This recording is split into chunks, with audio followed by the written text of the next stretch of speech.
ভেবে দেখো খনা, তুমি সবটা শুনতে প্রস্তুত তো? আমি প্রস্তুত আছি, বলো আমাকে।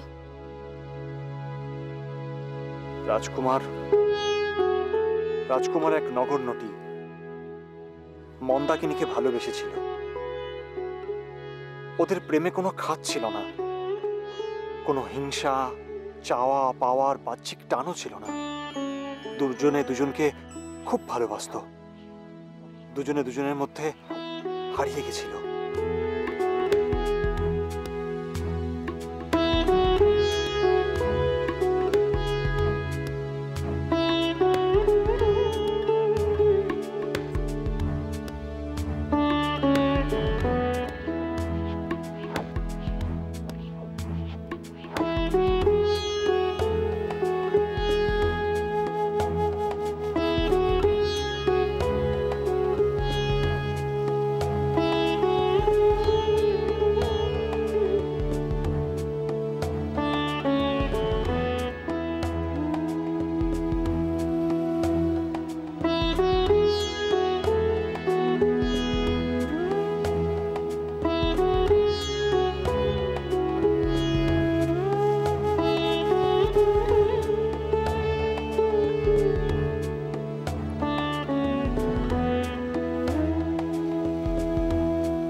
তারপর তারপরের ঘটনাটা মর্মান্তিক। ওই নগরনটিকে কেউ একজন হত্যা করে। রাজকুমার ধরে নেয় যে এই ঘটনার জন্য আমি দায়ী। আমি নাকি ওই নগরনটিকে হত্যা করেছি। কি চেয়েছিলে? আমার মন্দাকিনীকে তুমি ভোগ করবে, তাই না? এসব কি বলছো তুমি রাজকুমার? নারীরা কি ভোগের সম্পত্তি? আমি নারীদের সম্মান করি। কুচক্রী, ভীরু, জয়দ্রথ, সারা জীবন তুমি আমার পছন্দের জিনিসের ওপর লোলুপতা দেখিয়েছ। এমনকি মন্দাকিনীকেও তুমি রাজকুমার! আর ভাই কাকা একবারও ভাবলো না যে তুমি কখনো কোনো নারী হত্যা করতে পারো না? রাজকুমারের কানে আমার নামে মন্ত্রণা দেওয়া হয়েছিল। আমার আর ওর দূরত্ব বাড়ানো হয়েছিল রাজনৈতিক কারণে। খনা ঠিক এই একই কারণেই তোমার সঙ্গে মহান আমার দূরত্ব বাড়ানো হয়েছিল। খনা, তুমি রাজকুমারী, তোমাকে এই দূরত্ব কমাতেই হবে। জয়ম, ভাই কাকা ফিরে আসলে আমার কি করা উচিত? তুমি ভেবে দেখো তোমার কি করা উচিত। আর ভাই কাকা যদি আমাকে মেনে না নেয়? খনা, রাজকুমার এতদিন কোথায় কি অবস্থায় ছিল আমরা কেউ কিচ্ছু জানি না। তাই বলবো, ওর বর্তমান অবস্থাটা বুঝে তারপরই ওর কাছে এগিয়েও।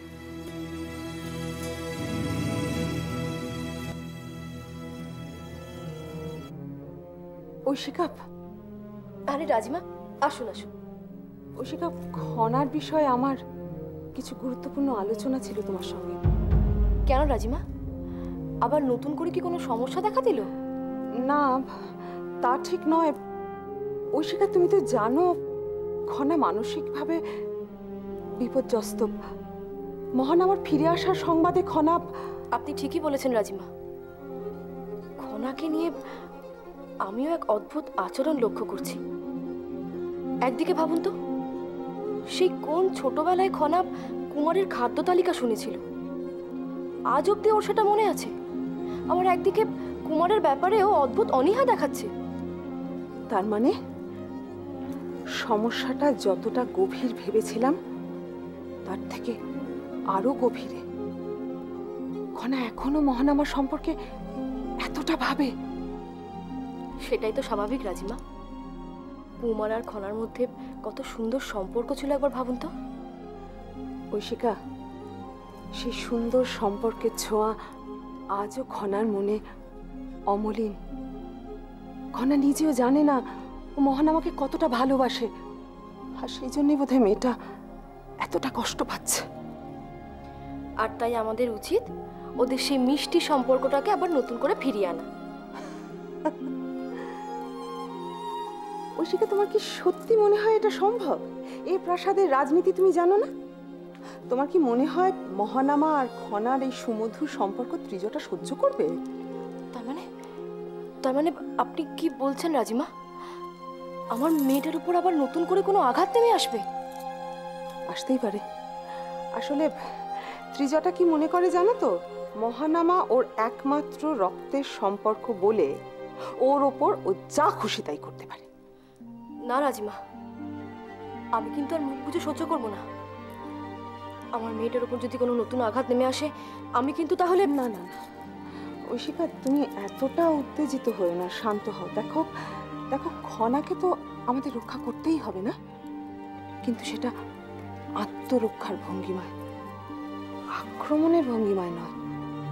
খনাকে বিভিন্ন কাজের মধ্যে ওকে ব্যস্ত রাখতে হবে, যাতে মহানামার সঙ্গে ওর দেখা না হয়, অনেক দূরে দূরে থাকে, আর ত্রিজটার করাল হাত ওর উপর যেন না আসে।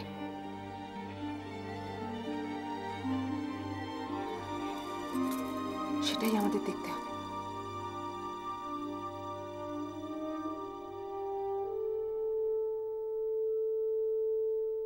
মাসুমা, মাসুমা, কি ব্যাপার, এত ব্যস্ত হয়ে?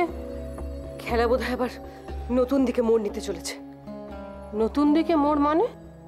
একটু আগে ঐশিকা আর খনার কথা হচ্ছিল, আর তখন অম্বলের মধ্যে মহানামা ঠিক কি ধরনের অম্বল খেতে পছন্দ করে? ভাইকা কম্বলে পছন্দ করে একটু মিষ্টি, লাল শুকনো লঙ্কা, কালো সর্ষে আর গোলমরিচ। আর হ্যাঁ, লেবুর রস যদি বেশি হয়ে যায় তাহলে গোলমরিচ একদম পছন্দ করে না। সে কি খনা, কুমার যখন এখানে ছিল তখন তো তুমি কত ছোট ছিলে, তোমার এখনো সবকিছু মনে আছে? কি, তার মানে খনার এখনো সব কথা মনে আছে?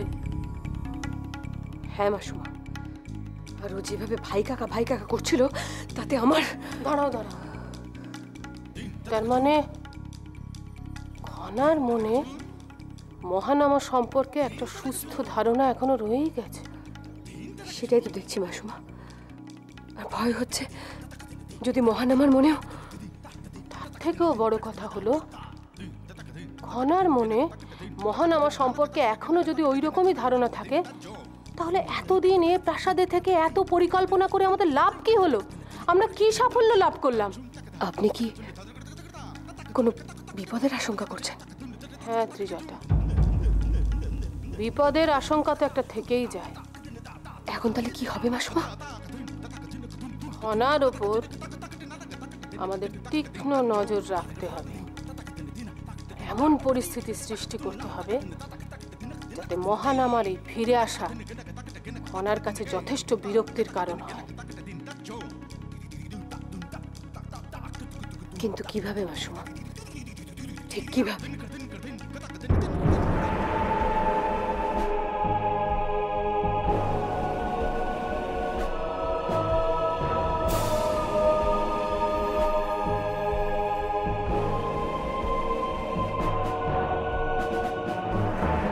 আজ আমি অত্যন্ত আনন্দিত সভাপতি মশাই।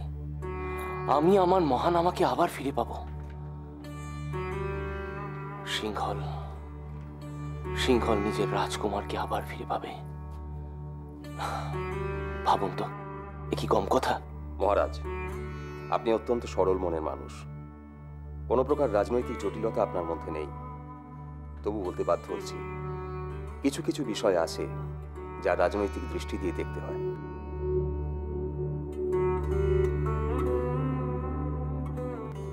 হঠাৎ এই কথা কেন বলছেন? বলতে বাধ্য হচ্ছি মহারাজ, তার কারণ রাজকুমার আপনার ভাই ঠিকই, কিন্তু সে আপনার প্রতিপক্ষও বটে। প্রতিপক্ষ? আমার ভাই আমার প্রতিপক্ষ কেন হতে যাবে? এ কি কথা বলছেন আপনি? মহারাজ, আপনি ভাবতে না চাইলেও রাজকুমার আপনার পর এই রাজ সিংহাসনের একমাত্র দাবিদার। তাই সেক্ষেত্রে ক্ষমতার লড়াইতে আপনি না চাইলেও রাজকুমার কিন্তু... সভাপতি মশাই, এভাবে ব্যাখ্যা করবেন না দয়া করে। এই জাতীয় কথা আমি শুনতে চাই না। আমাকে মার্জনা করবেন মহারাজ, আমি শুধু কঠিন সত্যটা আপনার চোখের সামনে তুলে ধরতে চাই। জানি সভাপতি মশাই, জানি বাস্তব জগৎটা একেবারেই আমাদের কাল্পনিক জগতের থেকে আলাদা। তাই তাই প্রাসাদে এত হিংসা, এত ষড়যন্ত্র। কিন্তু কি করি বলুন তো সভাপতি মশাই, আমি যে মহান আমাকে ভালোবাসি। এ কথা আমরা সবাই জানি মহারাজ, কিন্তু তবু বলবো, রাজকুমার ফিরে এলে চারিদিকে তীক্ষ্ণ দৃষ্টি রেখে কঠিন হাতে আপনাকে রাজ্য চালাতে হবে। তা না হলে কিন্তু আবার যে কোনো মুহূর্তে যে কোনো দুর্ঘটনা করতে পারে। দুর্ঘটনা? হ্যাঁ মহারাজ, দুর্ঘটনা। তবে সেই সম্পর্কে এখনই আপনাকে বিশদ কিছু ভাবতে আমি বলছি না। শুধু এইটুকু বলতে চাই যে রাজকুমার ফিরে আসুক এবং এখনো আপনি আপনার জনপ্রিয়তা, এই বিপুল জনপ্রিয়তা বজায় রাখুন। তা যেন কোনোভাবে ক্ষুণ্ণ না হয়, সেই চেষ্টা করুন। প্রণাম মহারাজ, আমি আসি। প্রণাম।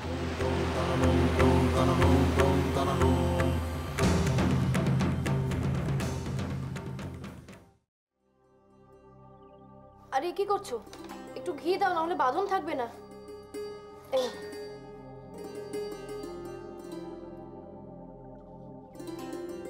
বাদামের পাত্রটা দাও তো।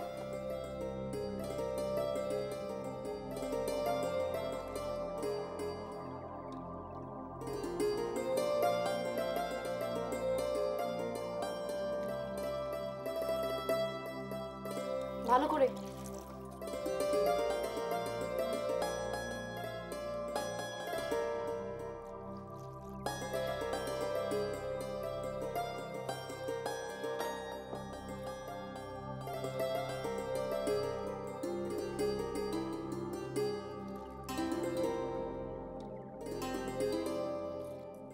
মা, তুমি এখানে?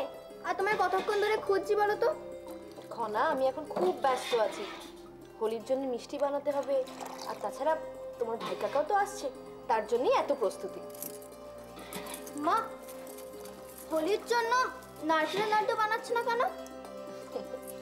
আমি জানি তুমি নারকেলের লাড্ডু খেতে খুব ভালোবাসো, কিন্তু সকলের জন্যই তো বানাচ্ছি, তাই একসাথেই বানালাম। একেবারে বাদামের লাড্ডু।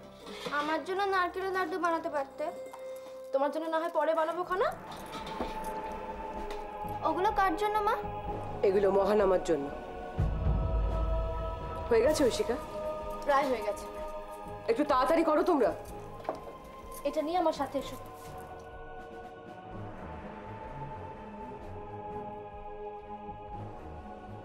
এ কি?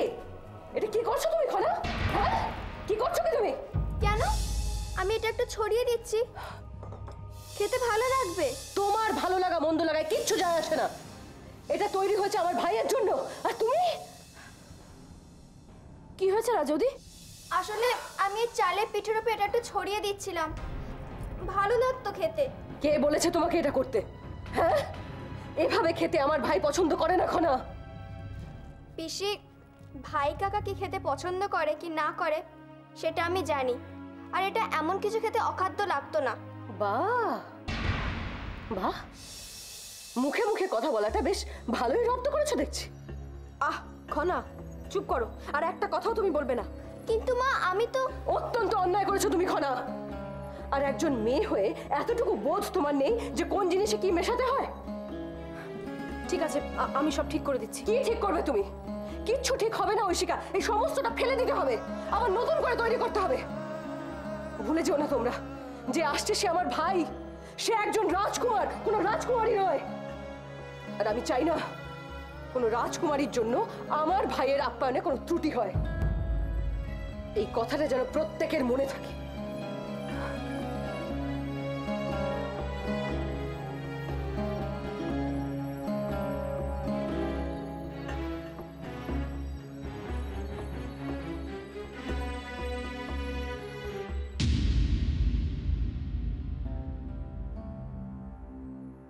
মা, আমি তোমাকে পিঠে বানাতে সাহায্য করি, আর পিঠের মধ্যে একটু লঙ্কার গুঁড়ো মিশিয়ে দেবো। খনা,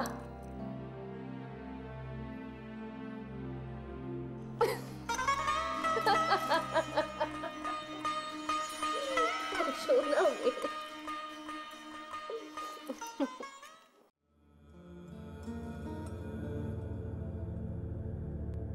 না রাজিমা, জয়দ্রথ এখন প্রধানমন্ত্রী, আর এই কথাটা সকলকে মেনে নিতে হবে। হ্যাঁ, কিন্তু রাজকুমারের পক্ষে এটা মেনে নেওয়া বোধ করি সম্ভব নয় মহারাজ। সম্ভব নয়? কেন সম্ভব নয়? সম্ভব নয় তার কারণ মহানামা চিরকালই জয়দ্রথকে তার প্রতিদ্বন্দ্বী মনে করেছে, কোনোদিন আপন করে নিতে পারেনি। সুতরাং এই খবরটা যখন মহানামা শুনবে তখন ওর মনের অবস্থা কি হবে একবার ভাবতে পারছো? কিন্তু রাজিমা, সিংহলের স্বার্থে জয়দ্রথ মহানামা দুজনকেই তো আমার প্রয়োজন। কিন্তু মহারাজ, রাজকুমার মনে করেন যে সিংহলের পক্ষে তিনি একাই যথেষ্ট, আর সেখানে আমার কোনো প্রয়োজন তিনি অনুভব করেন না। একটা কথা বোঝার চেষ্টা করো উপদেশ্য, এই যে মহানামার ভেতরকার ঘৃণা, এটা কিন্তু ত্রিজটা রাজনৈতিক উদ্দেশ্যে কাজে লাগাচ্ছে। হ্যাঁ মহারাজ, আসলে রাজৌদি রাজকুমারকে ভীষণ ভালোবাসেন, আর সেই জন্যই হয়তো তার সমস্ত পরিকল্পনা সেভাবেই আবর্তিত হয়। কিন্তু আমি কি তাকে ভালোবাসি না? আমি কি তাকে স্নেহ করি না? আমি কি মহানামার মঙ্গল চাই না?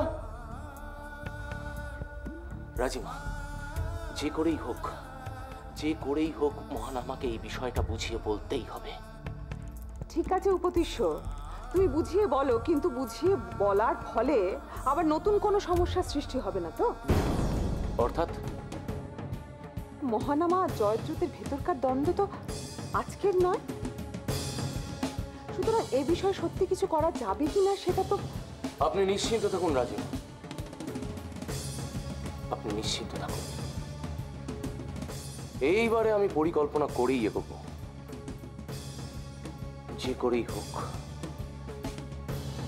মহানামাকে আমাকে বোঝাতেই হবে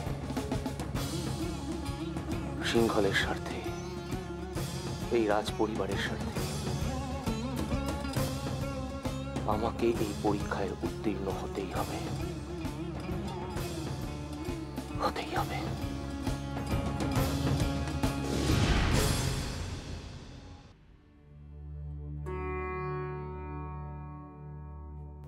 মা, খনা, এসো।